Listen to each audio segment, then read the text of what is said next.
Assalamualaikum warahmatullahi wabarakatuh. Halo guys, kembali lagi bersama saya Bobby Heren dan kita akan kembali menonton video dari Di Yuli yang berjudul Pak Bambang Nursena takut debat dengan Kiai Nama.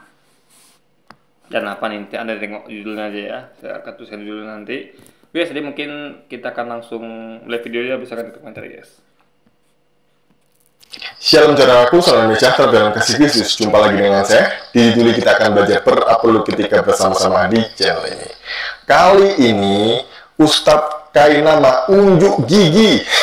Sebenarnya giginya sudah diunjuk dari dulu ya, karena kalau ketawa itu kelihatan semua. Jadi dia kali ini menantang debat Pak Bambang Nursena face to face, kata dia, satu lawan satu dengan sombongnya. Sebenarnya apa sih yang pengen diperdebatkan oleh Ustadz Kainama ini?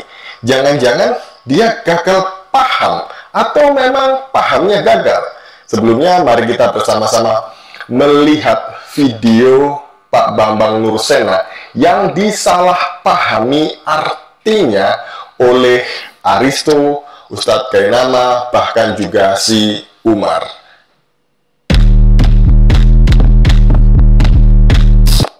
Makanya kedatangan kita ke Tanah Suci, kita diingatkan kembali dengan peristiwa Hadrianus, dan itu dicatat dalam sejarah.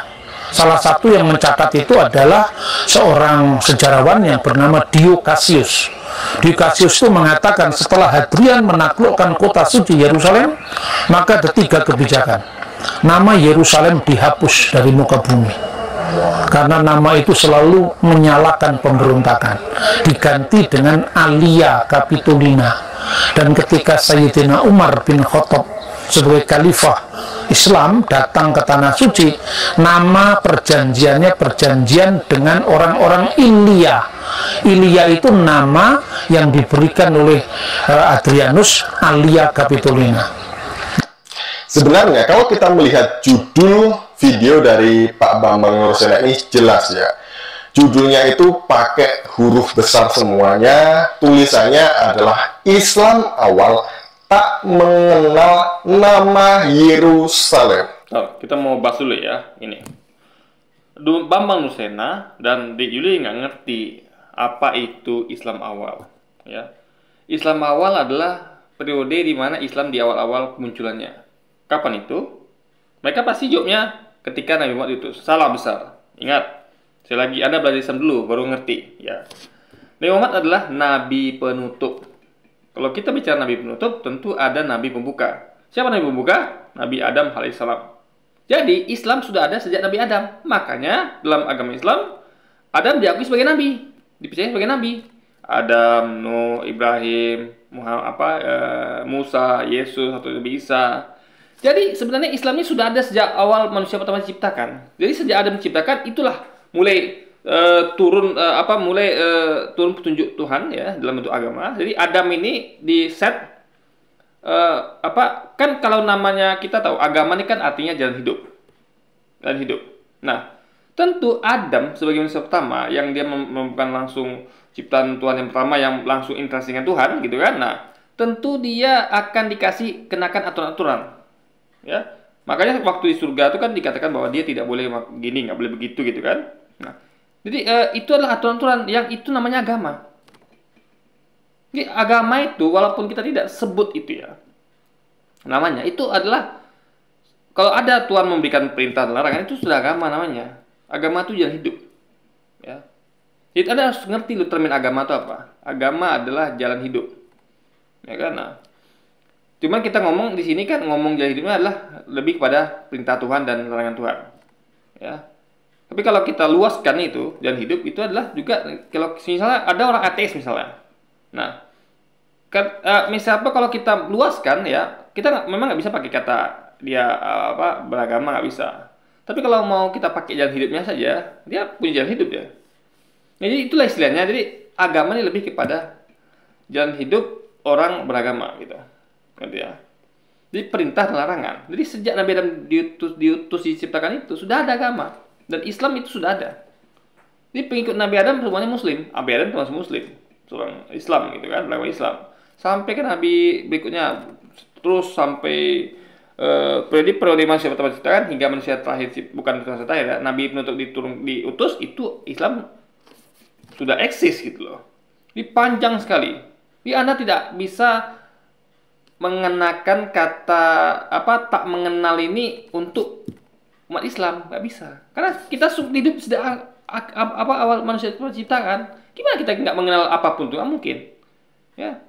Kalau dia bilang di sejarahnya, siapa saya lupa dia bilang sejarahnya bahwa di zaman siapa itu ya. Nah, itu ada umat Islam di waktu itu. Pengikutnya siapa? Bisa jadi pengikut Nabi Yesus atau Nabi Isa, pengikut Nabi Musa atau pengikut Nabi Daud.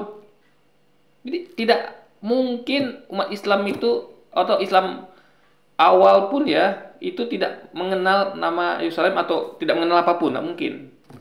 Semua sejarah dunia ini itu umat Islam pasti mengenal. Karena kita hidup dari awal penciptaan hingga nanti di akhir zaman, guys. Itu harus dipahami, ya. Jadi makanya Bambang Nucena dan Julius belajar tentang apa itu Islam.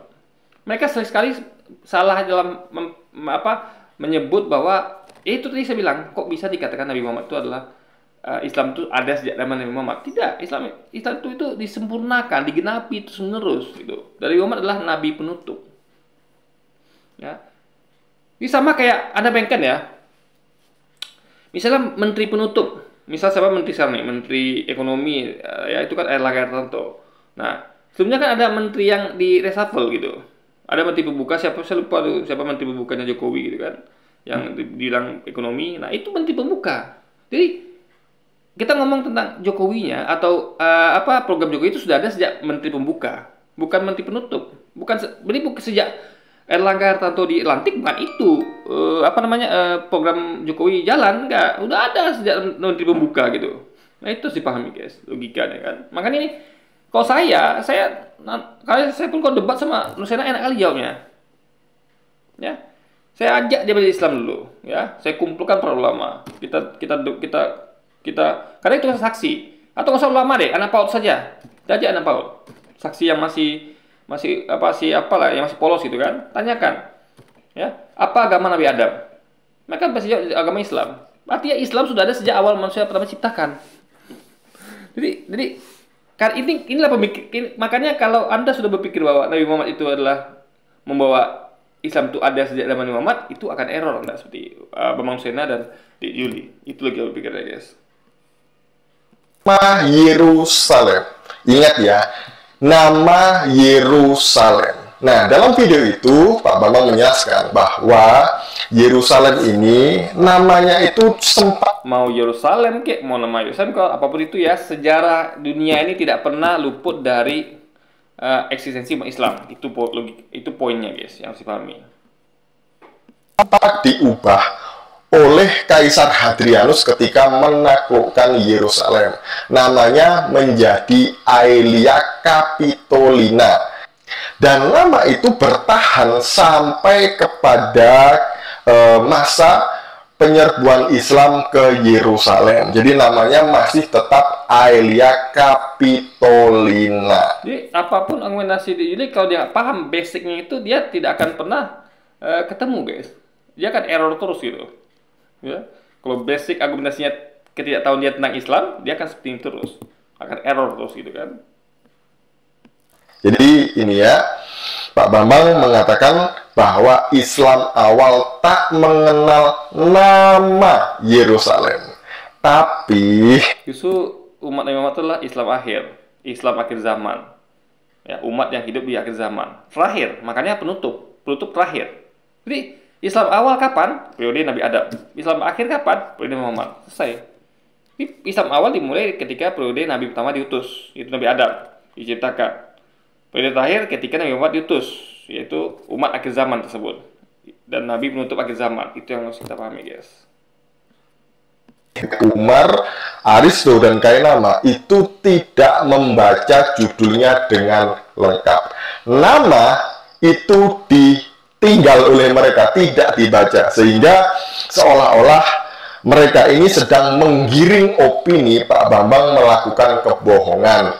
Jadi itu ya. Nah, sebelumnya mari kita... Ya, memang kebohongan, tapi kalau dia nggak tahu ya kita bisa kasih tahu lah. Oke, saya di konten ini saya kasih tahu gitu kan. Mungkin dia nggak tahu, oke lah. Tapi kebangetan juga kalau nggak tahu. Ini loh, anak PAUD saja tahu kalau Adam itu beragama Islam. Ya, anak PAUD tuh guys. Saya yakin mereka ini tahu Adam itu agama Islam gitu kan. Adam, Nuh, Musa, Yesus, Nabi atau Isa itu Islam, mereka tahu harusnya. Jadi mereka tahu harusnya, dan mereka harusnya tahu kalau Nabi Muhammad itu adalah Nabi penutup, bukan Nabi pembuka atau Nabi yang sesatunya. Enggak. Tuhan itu, Allah itu mempunyai rangkaian nabi-nabi yang diutus untuk kepada umatnya untuk menyampaikan tentang aturan Tuhan, yaitu agama itu, perintah dan larangan. Ya, kepada Nabi Adam, Nabi setelahnya, Musa, Nuh, Ibrahim, Daud, Yesus, Muhammad. Itu semuanya rangkaian nabi-nabi yang menjelaskan tentang agama Islam yang disampaikan oleh Allah sendiri, guys, melalui utusannya, itu para nabi itu. Pertama dari Umar. Mereka tuh kalau bikin judul itu nggak mikir apa ya. Katanya profesor ya kan, tapi bikin judul aja geblek gitu loh. Iya, masa profesor kalah sama anak PAUD? Coba deh Anda dudukkan profesor mana PAUD. Pertanyaan simpel ya, pakai logika nih guys. Tanyakan anak PAUD. Nabi Muhammad tuh nabi penutup apa bukan? Mereka jawab iya, Nabi Muhammad nabi penutup. Yang saya sebut tadi itu guys. Ya. Apa agama Nabi Adam? Nabi Muhammad, Nabi apa? Nabi penutup, mereka jawab gitu kan. Dan agama Nabi Adam apa? Islam. Itu logika sederhana loh, ya kan. Anak PAUD bisa mengerti hal itu. Mungkin mereka nggak bisa menjabarkan Islam ada sejak kapan gitu. Tapi kalau orang yang sudah mengerti kalau Nabi Adam saja Islam, nggak mungkin Islam tuh baru ada sejak zaman Nabi Muhammad. Kalau gitu ada nggak mungkin beragama Islam dong. Gitu logikanya. Jadi gini loh, misal gini contoh. Misalnya tahun 45 Indonesia merdeka, tahun 45 ya. Atau misalnya misalnya kayak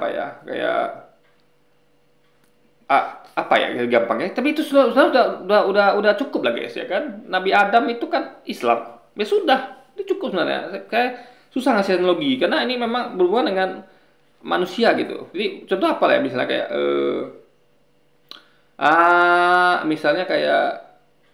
misalnya kayak Muhammadiyah atau NU. Nah, misalnya sekarang dalam NU nih, namanya siapa itu misalkan. Nah, dia menyampaikan tentang Islam. Nah, orang nggak ngerti bahwa ulama NU ini dia tidak sendiri, ya.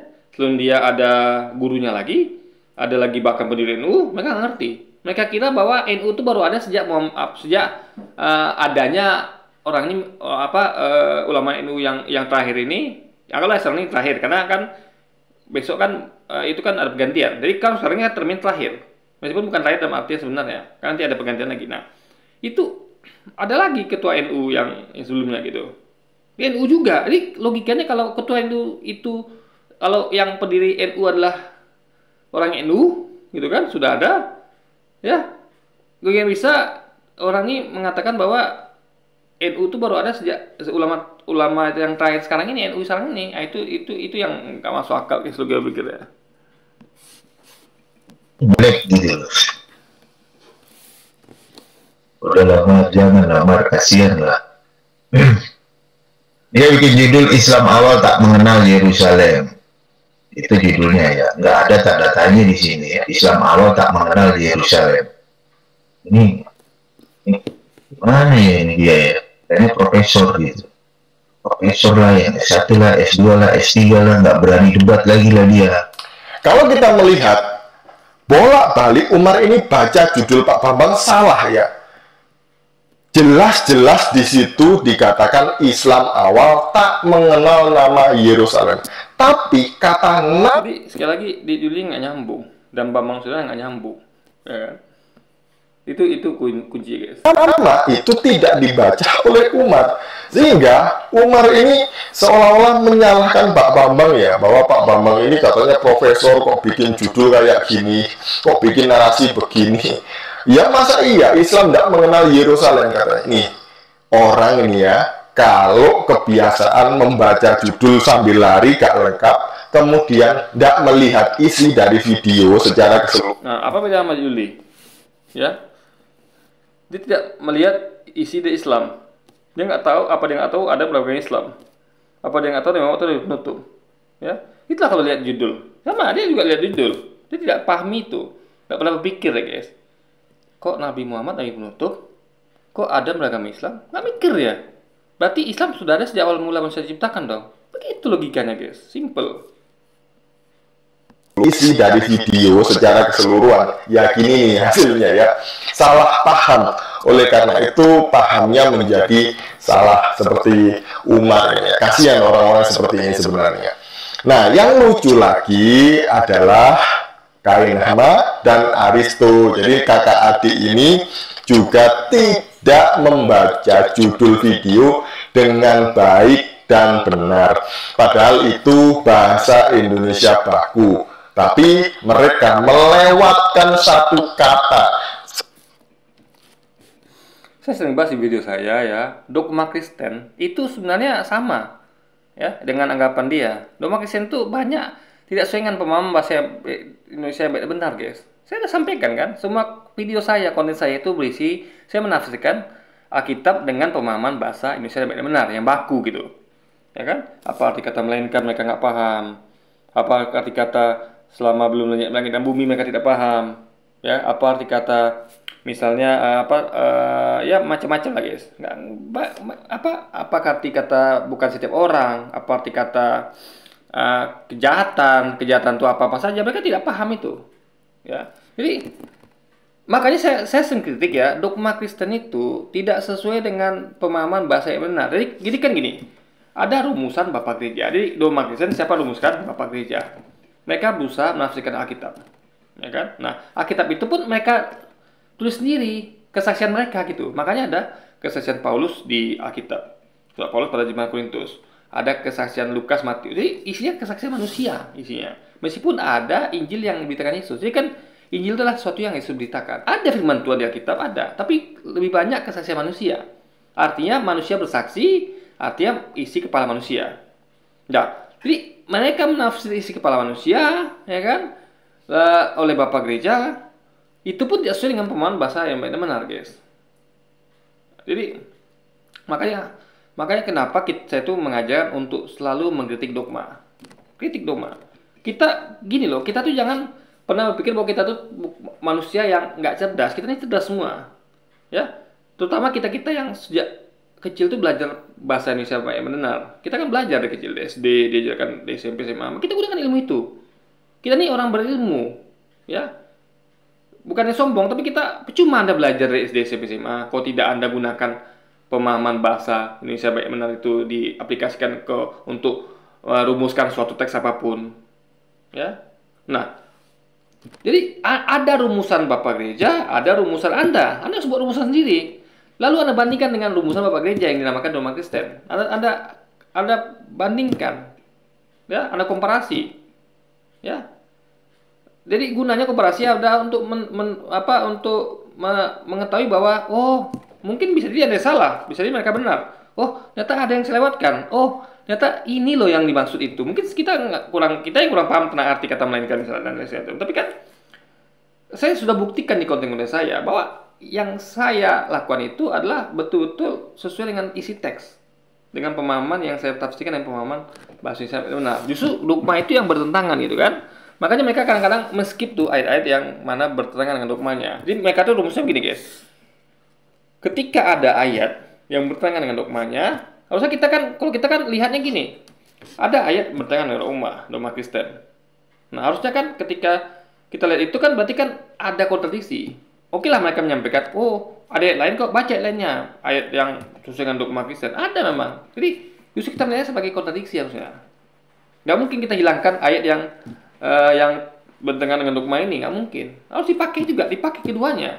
Berarti kita berpikir bahwa, kenapa kok ada kontradiksi? Satu, dan kenapa mereka pilih-pilih? Kenapa hanya dogma yang, ayat yang mendukung dogma aja yang mereka pakai. Yang tidak mendukung dogma, mereka tidak pakai. Itu masalahnya, guys. Berbeda. Bahkan yang fatal lagi, ayatnya tidak ada, dogma mereka rumuskan begitu. Contoh tentang ketuhanan Yesus. Ya, ayatnya tidak ada Yesus bilang bahwa dia Tuhan dan sembahlah dia. Nggak ada perintah itu. Lalu mereka, dogmanya ada. Nah, itu masalah, guys.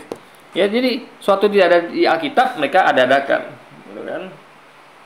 Jadi itu adalah menafsir di luar teks, bahkan itu fatal sekali. Kita jangan boleh menafsirkan teks yang salah, apalagi menafsirkan suatu di luar teks, gitu kan? Berbeda apa yang diucapkan oleh Pak Bambang dengan yang diucapkan mereka ini menjadi berbeda. Jadi mereka menggiring opini seolah-olah Pak Bambang ini salah, padahal yang salah itu mereka. Mari kita melihat video orang-orang lucu berikut ini. Dengan Ustaz Kainama dengan satu tema yang cukup menarik, merespon atau mereaction narasi dari seorang Dr. Bambang Nursena, ya, yang di dalam narasinya mengatakan bahwa Islam baru mengenal Yerusalem, Islam awal baru mengenal Yerusalem itu ke sini. Artinya dalam narasinya itu Islam itu baru ada sejak kesini gitu loh, kira-kira. Jadi yang lebih mengenal. Nah, yang disampaikan Aristo kan betul. Islam itu diartikan baru ada sejak zaman segini. Itu masalahnya. Tepat apa dikatakan Aristo ini. Mereka mengira Islam itu mulai ada sejak zaman Muhammad. Itu masalahnya. Mereka ngerti kalau Islam itu sudah ada sejak zaman Nabi Adam, manusia pertama ciptakan. Kan betul berarti, nggak ada salah. Nih Anda mau pakai nama Yerusalem kek, mau mau pakai tidak kek, cuma Yerusalem aja, sama-sama error, guys. Yusuf di Juli tidak mengerti apa yang disampaikan Aristo, bahwa dia bilang bahwa mereka ini ya memahami bahwa Islam tuh mulai ada sejak kesini gitu loh. Berarti kan sejak zaman Nabi Muhammad. Itu salah besar. Itu masalahnya. Jadi yang lebih ketika di Juli dan apologet lain itu sedang sok pintar ya. Padahal mereka nggak ngerti Islam sama sekali. Bukan sama sekali juga ngerti ya. Mereka ngerti Islam, tapi banyak nggak ngertinya, guys. Kan saya jujur orangnya. Saya nggak pernah bilang nggak sama sekali nggak. Tapi ini simple loh. Mereka tahu harusnya Nabi Adam itu Nabi pembuka, Nabi Muhammad Nabi penutup. Tahu itu harusnya. Ya, kenapa mereka error, guys? Itu masalahnya. Jadi yang lebih mengenal tentang Yerusalem itu adalah Kristen. Dan boleh dikatakan dalam narasinya Pak Dr. Bambang Nursena yang terhormat mengatakan bahwa ini jangankan debat sama Aristo, Kainama dan Valen dan siapa itu, ya. Dengan anak pautnya udah mental itu Bang Nursena, ya. Saya tinggal tanyakan saja sama anak PAUD. Debat mereka berdua nih, anak PAUD sama Pak Bang Nursena, debat. Saya tinggal tanyakan anak PAUD, "Dek, agama Nabi Adam apa?" Agama Islam. Dia Nabi pembuka apa penutup? Nabi pembuka. Nabi Muhammad agama apa? Islam. Nabi penutup pembuka, Nabi penutup. Selesai sudah. Dua pertanyaan itu cukup. Ya, untuk menjawab bahwa Islam itu sudah ada sejak zaman Nabi Muhammad, Nabi Adam pertama kali diciptakan, guys. Islam tidak punya otoritas tentang Yerusalem. Jadi teman-teman sudah jelas semua. Ya, saya kenapa kemudian merespon karena secara tidak sengaja lewat di beranda saya. Ketika Pak Bambang Nursena mengatakan bahwa Islam awal-awal tidak mengenal Yerusalem, ini sangat-sangat pembodohan. Ya, jadi itu tidak benar. Yerusalem itu adalah kota milik umat Islam. Kan khusus untuk Pak Bambang. Iya, kota itu milik Islam. Karena umat Islam itu sudah ada sejak Nabi Adam. Pemilik kota itu umat Islam. Barulah muncul kemudian agama-agama seperti Yahudi, Kristen, itu baru muncul. Gitu, guys. Itu logika pikirnya. Coba tanyakan pada mereka. Saya tanya, apa agama Nabi Adam? Tanyakan sama Kristen. Mereka tidak akan jawab agama Nabi Adam Kristen, tidak mungkin. Karena Kristen adalah pengikut Yesus. Artinya Kristen itu faktanya memang ada sejak zaman bukan zaman Yesus diutus bahkan. Jadi Kristen itu baru ada di Antioquia. Telat, guys. Kalau anggaplah mereka meyakini bahwa memahami bahwa Islam itu sudah ada sejak zaman Muhammad diutus. Ini lebih telat lagi Kristennya. Bukan sejak zaman Yesus diutus. Tapi ketika Yesus sudah pergi sekitar berapa ratus tahun, mereka baru disebut sebagai Kristen di Antioquia. Jadi Kristen itu adalah agama yang muncul belakangan. Bahkan muncul bukan zaman Yesus bahkan. Zaman Yesus apa yang muncul? Yaitu pertama umat Nasrani. Yesus umatnya disebut sebagai umat Nasrani. Belum ada agama Nasrani. Ya, belum ada. Barulah mereka membuat namanya agama Nasrani. Ya. Jadi umat Nasrani, agama Nasrani itu adalah julukan di manusia, bukan Tuhan yang kasih nama. Manusia kasih nama umat Nasrani itu. Tuhan cuma menyampaikan bahwa ya mereka itu umat Nasrani karena mereka yang bikin label itu sendiri. Kalau Islam kan memang Tuhan yang ngasih label gitu. Nah, Jadi itu logika berpikirnya guys, ya kan? Jadi justru Kristen tidak ada sangkut pautnya secara awal mula atau sejak Yesus diutus hingga dia pergi, ya. Islam, bahkan Islam penutup ini ya, Nabi Muhammad itu bahkan sudah ada sejak Nabi Muhammad diutus. Itu lebih kencang lagi apanya narasinya gitu kan, lebih kencang lagi logiknya gitu. Jadi kisah ini tertinggal jauh guys, tertinggal jauh. Lebih awal umat Nasrani lagi. Yesus tahunya pengikutnya disebut sebagai umat Nasrani karena dia adalah, kenapa? Karena Nasrani diambil dari kota Nazaret. Karena dia adalah nabi yang berasal di kota Nazaret guys. Pak Bambang bilang orang Muslim tidak mengenal Yerusalem. Pak Bambang, kalau nggak ada orang Muslim, dunia tidak kenal Yerusalem. Betul. Fakta. Jadi ketika sebelum siapa itu yang diceritakan sama mengubah nama Yerusalem menjadi Aliato atau apa saya lupa guys. Itu umat Islam itu yang memberi nama Yerusalem itu. Ngerti nggak? Karena mereka sudah ada sejak zaman Nabi Adam guys, umat Islam ini. Gitu loh. Ya mau Anda ganti nama itu kek, mau diubah lagi tetap saja. Umat Islam yang berperan dalam sejarah dalam segala hal di dunia ini sejak Nabi Adam. Zaman Nabi Adam tentunya kan.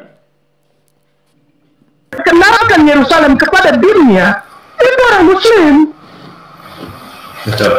Jangan ngaku Pak Bambang. Mari kita duduk sama-sama, debat terbuka boleh, siap.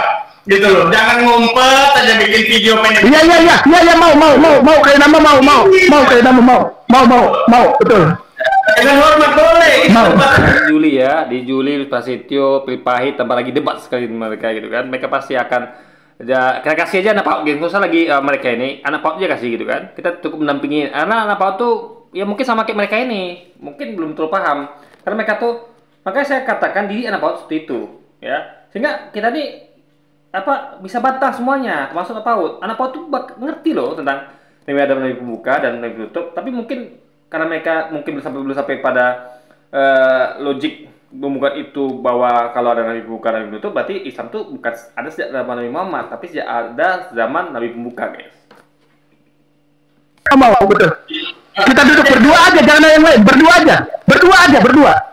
Saya sama dia berdua aja. Ayo. Kalau tidak terima, silakan layangkan surat, kirim via email. Kita debat duduk terbuka gitu loh. Jangan ngumpet, cuma bikin video. Kain nama aja ya, kain nama sama dia buat ya, berduaan ya. Berdua aja ya. Sedap. Barakallah, senang. Hati senang. Tuh kan, Bapak Ibu bisa melihat sendiri kan, ketika mereka membaca judul itu kata nama itu ditinggal sama mereka. Jadi sekali lagi, Di Juli nonton kontennya nggak? Konten kayak nama dan Resto tadi. Dia nonton bahkan kan? Bahkan bukan nonton, di review lagi. Kalau mereka ini mungkin di reviewnya, ini di review sama dia guys.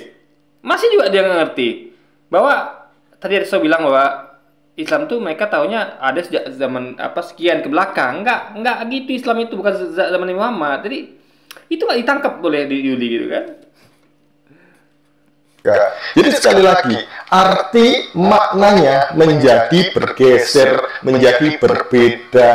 Jadi ini ya, nah kalau orang macam gini, baca judul aja gak bisa, huruf kapital aja dia nggak kelihatan, kok ya mau nantang debat.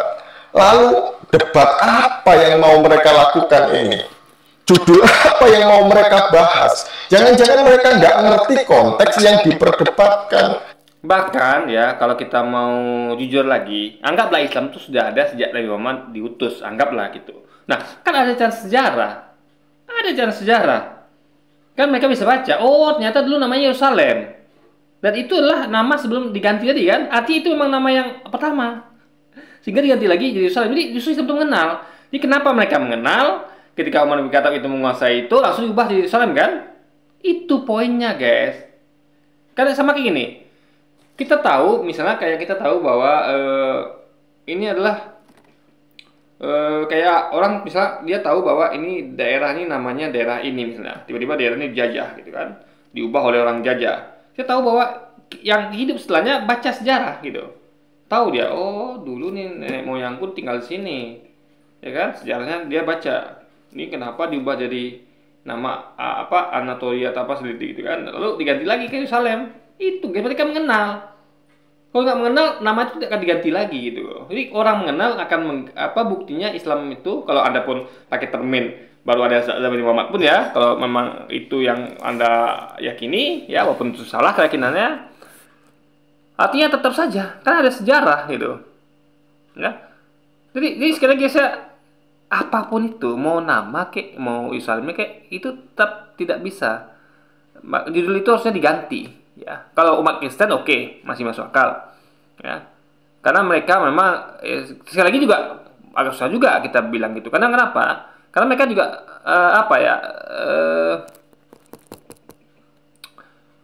punya sejarah yang mereka yakini itu sejarah mereka. Contoh, mereka menganggap bahwa Yesus itu umat pertamanya agama Kristen. Padahal kan itu tidak sesuai dengan Alkitabnya, bahwa Kristen itu baru ada di Antioquia. Nah, kalau mereka jujur, mereka akan paham bahwa zaman Yesus itu belum ada Kristen. Kalau mereka jujur dengan Alkitabnya, tapi mereka tidak jujur, saya yakini mereka tuh akan merasa bahwa Kristen itu sudah ada sejak Yesus diutus, diciptakan bahkan gitu kan. Kan mereka nggak ngerti apa yang mau diperdebatkan, kan jadinya lucu ya, orang ngomong apa ditanggapi apa, jadinya salah kaprah begini ya. Ini adalah orang-orang yang tidak pernah membaca sejarah, tidak pernah membaca buku, karena yang dibaca cuma Google gitu ya. Padahal yang disampaikan oleh Pak Bambang itu benar. Google itu udah jauh sekarang, bukan sekarang, udah beberapa waktu lalu udah jauh berkembang. Situs semua sejarah tuh masuk ke Google juga. Google itu adalah semua macam big data. Semua sejarah ada di situ, hampir semua sejarah. Dalam artian, karena orang tuh diberi kesempatan untuk menuliskan apa saja gitu kan. Jadi gini, basis Google itu kan adalah web, basis Google. Jadi ketika ada orang-orang dari kaum tertentu, misalnya, anggaplah sekarang ini ada agama sesat, entah penyembah setan. Nah, dia mungkin pede buat situs, buat web. Itu akan tercapture sama Google. Nah, ketika tercapture sama Google, orang bisa baca linknya. Oh, ini adalah ini nih. Walaupun itu salah. Dalam artian salah secara keyakinan, tapi kan benar ada gitu guys. Nggak salah secara memang ada itu, dan mereka memang begitu cara mainnya. Misalnya kaum sekte penyembah setan. Jadi Google itu adalah suatu basis data yang lengkap. Nggak salah gunakan Google, nggak masalah. Cuman masalahnya kadang-kadang begini. Anda tidak menggunakan metode komparasi. Itu masalahnya ketika menggunakan Google. Anda harusnya menggunakan komparasi.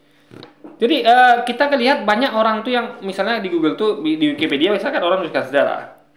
Nah itu kita harus cross check lagi. Kita bandingkan antara sejarah versi ini sama sini, kita rumuskan sendiri mana yang lebih logis. Jadi Google itu adalah, sebenarnya Google itu adalah sebuah big data yang mentah. Kenapa saya bilang mentah? Karena rumusan dari masing-masing orang. Saya bisa nulis di Wikipedia misalnya, atau yang lain. Nah, kita tinggal koreksi. Kita buat pembanding misalnya. Ya, pembanding. Kalau itu kita buat versi kita gitu. Bisa.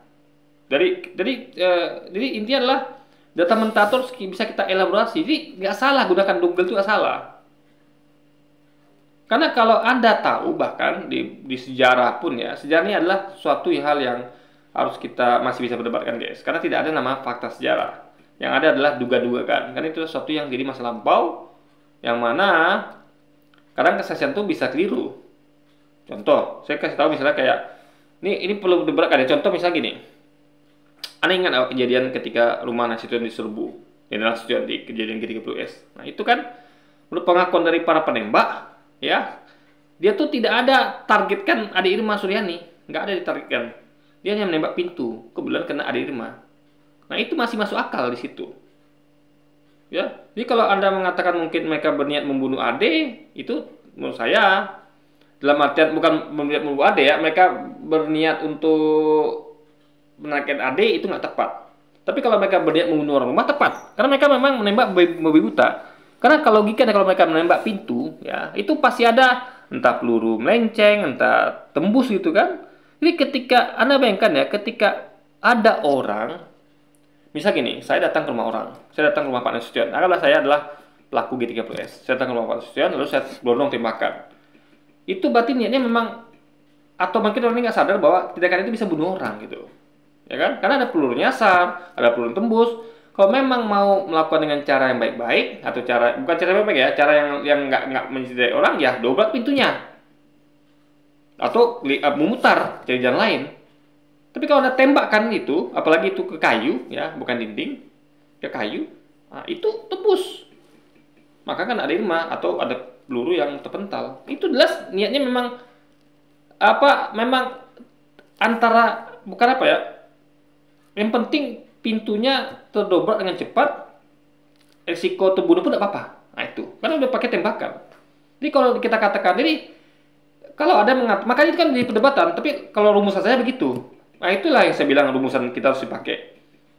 Kalau saya pakai logika, ya. Jadi kalau orang mengatakan bahwa Ade Irma Suryani memang sengaja ditarget oleh gerombolan itu, saya tidak setuju. Karena mereka memang menarget semua orang, bukan menarget dalam artian apa ya, memang sengaja khusus untuk membunuh orang-orang ini. Tapi kalau maksudnya memang target dibunuh. Karena buktinya banyak keluarga itu nggak dibunuh keluarganya, hanya jenderalnya saja. Paling yang membunuhnya melawan, seperti adik-adiknya atau ya kayak keponakan atau keponakannya dari jenderal saya lupa kayak Panjaitan gitu kan, itu kan karena melawan.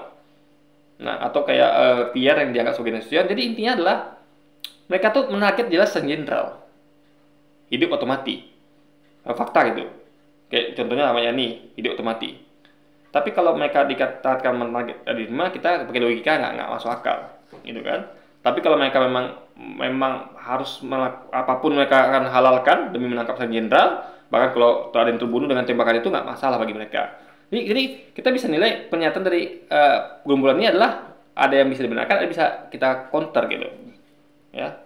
Kita bisa bilang, oke, kamu tidak berniat untuk menargetkan Ade Irma, tapi kamu sadar nggak?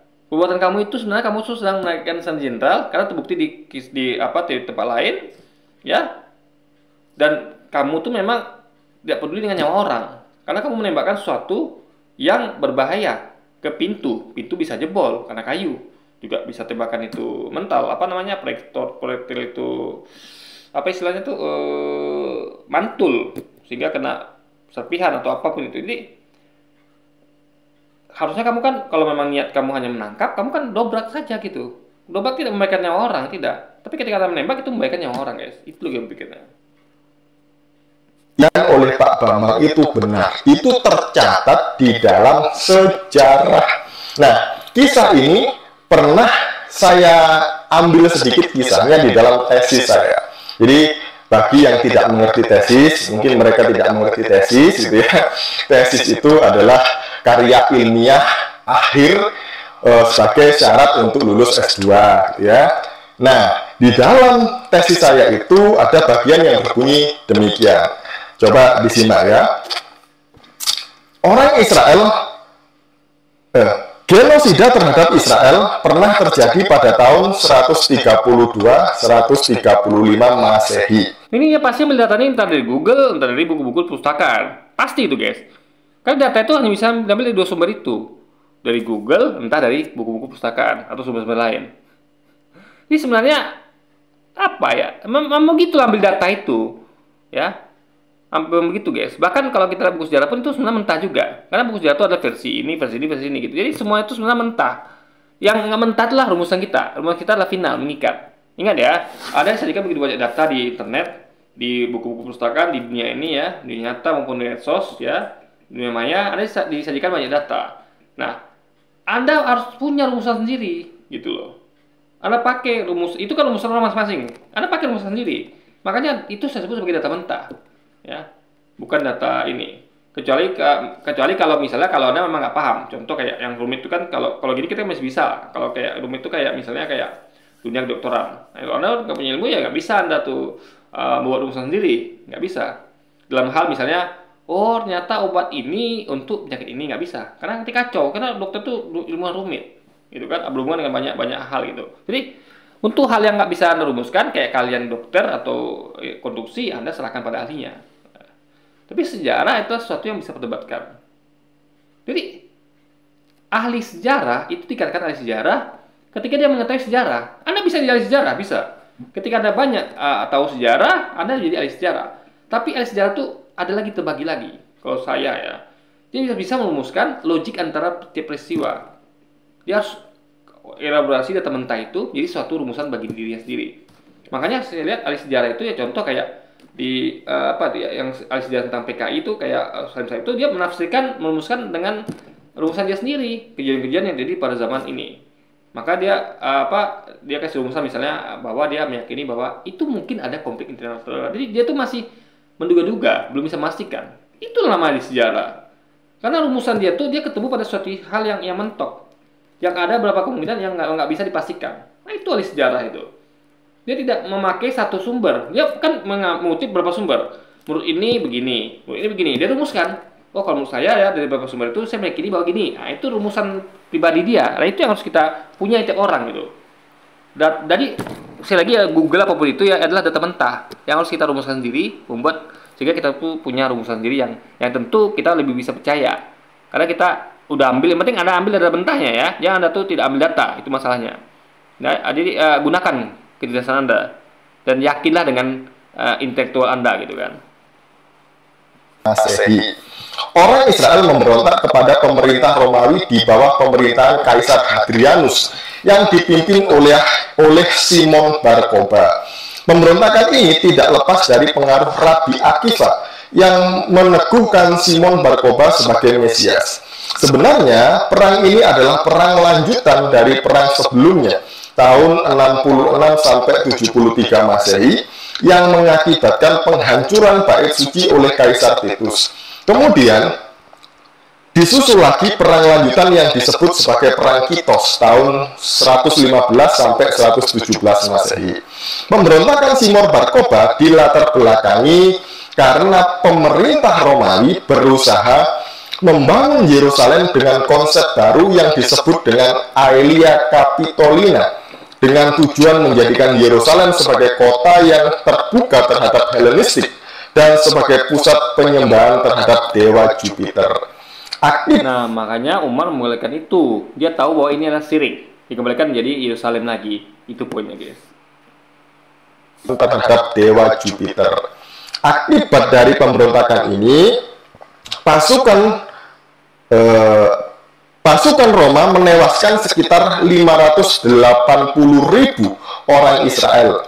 Dan orang Israel diusir dari Yerusalem serta hanya diizinkan berziarah ke tembok ratapan sekali setahun. Jadi ini ya, dalam tesis saya ini sudah saya jelaskan latar belakang kenapa Yerusalem diubah namanya menjadi Aelia Capitolina, karena Kaisar Hadrianus ingin menjadikan Yerusalem itu sebagai pusat Helenisme dan membangun kuil dewa Jupiter. Nah, ini yang membuat orang-orang Israel akhirnya memberontak di bawah pimpinan Simon Bar Kokhba. Makanya ada yang namanya Perang Bar Kokhba.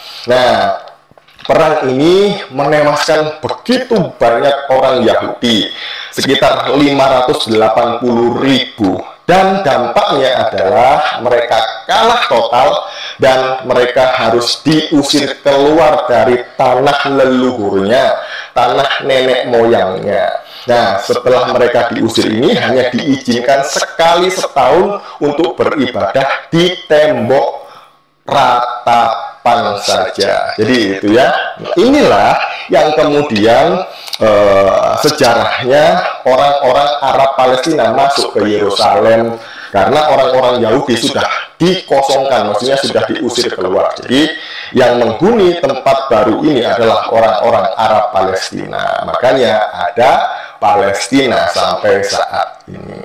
Nah, kemudian yuk kita lihat di buku ya, buku sejarah. Jadi sekali lagi ya, orang Yahudi itu adalah sebutan bagi suku ya.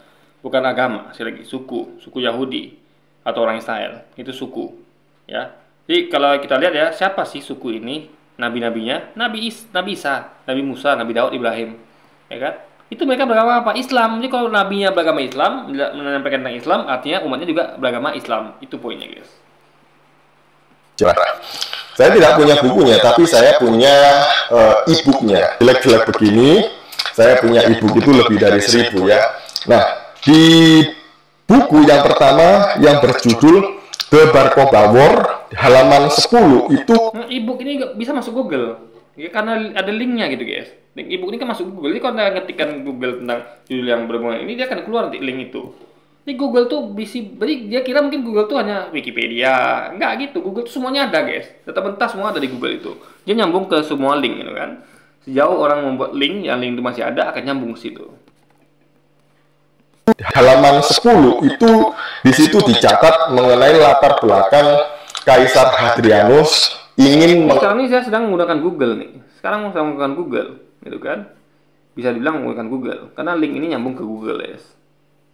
Di Aelia Capitolina, karena Kaisar Hadrianus ingin menjadikan tempat itu sebagai pusat Helenisme dan pusat penyembahan dewa Jupiter. Akhirnya terjadi pemberontakan, orang-orang Israel dipimpin Simon Bar-Kokhba. Kemudian yang kedua ada The Jewish Revolt. Nah, halaman 89. Nah, dalam buku ini juga ditulis mengenai kisah yang sama mengenai perubahan nama Yerusalem menjadi Aelia Capitolina. Kemudian dilanjutkan ceritanya di buku yang kedua, The Second Jewish Revolt, The Bar-Kokhba War, halaman 131, menceritakan mengenai kisah yang sama juga. Dan sebenarnya ada banyak buku ya yang mencatat mengenai peperangan ini. Jadi Pak Bambang benar, karena Pak Bambang ini kan mempunyai literatur yang sangat banyak ya, rajin membaca buku, melakukan penelitian gitu ya. Jadi sejarah seperti ini beliau paham, beliau tahu. Yang nggak paham adalah orang-orang seperti Ustadz Kainama. Klaim orang nggak paham, dia nggak paham. Pan ini bukan, jadi ketika kalau membawa Islam itu sejak Nabi Adam itu bukan ngomong tentang ambil literatur ini, enggak. Simple, saya tanyakan Adam itu agamanya apa? Nabi pembuka atau penutup? Selesai. Jadi nggak perlu saya tuh kasih literatur ini, itu nggak perlu. Ini lebih simple loh guys, anak papnya ngerti. Jadi ketika mereka coba bahas sesuatu yang rumit, bukan menurut saya juga rumit juga ya, karena sejarah ya, bisa dipelajari semuanya di Google ada. Tapi yang simpelnya mereka nggak paham gitu. Itu fatal guys. Kalau kita mungkin nggak tahu sejarah, kita masih bisa lah kita ini. Tapi ini yang simpel gitu yang mereka nggak paham gimana coba, ya kan? Ustadz Kainama dan teman-temannya gitu, jadi mempersalahkan. Ya paling enggak kalau nggak punya buku itu ya searching di Google seperti kebiasaannya gitu ya. Bener nggak? Nih, saya mau ya sekali ini aja kan searching di Google katanya kan. Makanya saya bilang ini orang menyalahkan Google terus. Tapi dia katanya sarannya searching Google. Ini maunya apa nih orang guys? Ya. Saya menyalahkan tentang minuman keras, mabuk. Tiba-tiba saya suruh orang coba mabuk, minum keras. Kan aneh, guys. Suatu yang saya sarankan tapi saya bully, aneh sekali. Ya kan? Itu lu pikirnya kemana gitu, guys, ya kan? Ustadz Kainama mencari sumber di Google mengenai Aelia Capitolina. Muncul apa coba ya? Yuk kita searchingnya di Google. Nah, ini ada sejarahnya ya. Jadi perubahan nama Aelia Capitolina. Tadi ingat dia mengetik Google kan? Kok data Google? Dia pakai Google. Jadi nggak ada masalah situ guys. Yang masalah dari isi kepala dia. Makanya error di situ error terjadi gitu kan. Ketika seorang itu membuli suatu lalu dia menyenangkan untuk pakai itulah jadi error yang sangat masif guys. Error yang sangat fatal gitu kan. Bahkan sampai tahun 680-an namanya masih tetap Aelia Capitolina. Dan kemudian ketika invasi Islam, nama itu menjadi Ilya dalam bahasa Arabnya. Lucu kan? Jadi sebelum berkomentar, ngoceh, bahkan petentang-petenteng menantang orang debat gitu ya, seharusnya lihat dulu sumbernya. baca sejarah, atau paling enggak lihat keseluruhan orang itu ngomong apa dan judulnya apa. Kalau baca itu yang benar, jangan lompat-lompat. Makanya jangan dibiasain lompat pagar. Jadi kaum lompat pagar. Artinya gini ya, baca judul aja dilompati. Ya kalau baca Alkitab dilompat-lompat itu kan sudah sejak dari dahulu ya, lompat-lompat pagar. Sekarang judul pun dilompati. Begini, ketika kita membahas Alkitab, itu nggak bisa dikatakan lompat pagar. Yang lompat pagar itu gini ya, misalnya sesuatu yang kontradiksi ada lewatkan, itu baru lompat pagar. Jadi kalau ada orang ambil ayat satu dari lain, itu nggak lompat pagar namanya. Itu namanya dalil. Dalil. Apa dalil Yesus Tuhan? Ambil ayat 1. Jadi ayat 1 tuh pengaruh untuk menentukan suatu dalil. Apa? Dalil itu penting, ayat itu menentukan suatu dogma. Dogma mana berdasarkan ayat mana? Ambil 1. Ada lagi yang cocok nggak? Ambil lagi. Begitu logika. Jadi itu bukan masalah lompat-lompat. Yang penting apa yang Anda ambil tepat. Ngerti? Ya, jadi yang nggak boleh itu misalnya ambil ayat banyak, tapi diambil tuh hanya yang mendukung dogmanya. Itu salah, itu lompat namanya. Ayat yang tidak mendukung dogma disingkirkan. Itu juga salah, itu baru lompat namanya. Harusnya jujur, oh ada kontradiksi di sini. Yang mana kita ngomong, jadi mereka tuh nggak mungkin lompat, dan lompat tuh salah. Karena udah salah di awal, udah kontradiksi gitu guys. Nah, itu lagi kita. Oke, jadi mungkin sekian dulu aja video kita kali ini, dan sampai jumpa lagi di video selanjutnya. Wassalamualaikum warahmatullahi wabarakatuh guys.